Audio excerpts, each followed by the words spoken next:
ഞാനിവിടെ കുറച്ച് സൂചി ഗോതമ്പ് എടുത്തേക്കണം. സൂചി ഗോതമ്പ് ഉണ്ടെന്നുണ്ടെങ്കിൽ എല്ലാവരും ഇങ്ങനെ ഒന്ന് ട്രൈ ചെയ്ത് നോക്കിട്ടോ.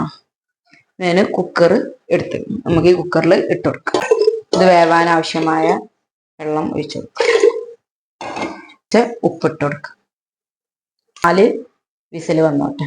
എന്നിട്ട് നോക്കാം എന്തൊക്കെയാണോ നോക്കാം.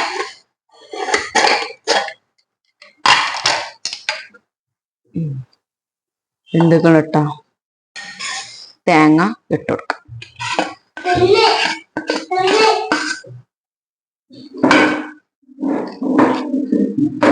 പാകത്തിന് പഞ്ചസാര ഇട്ട് കൊടുക്കാം. മിക്സ് ചെയ്യാം. ഇനി നമുക്ക് കഴിച്ചു നോക്കാം. നല്ല രസമുണ്ട് കേട്ടോ. എല്ലാവരും ഇതുപോലെ ട്രൈ ചെയ്ത് നോക്കണം. അടുത്ത വീഡിയോ ആയിട്ട് വീണ്ടും കാണാം.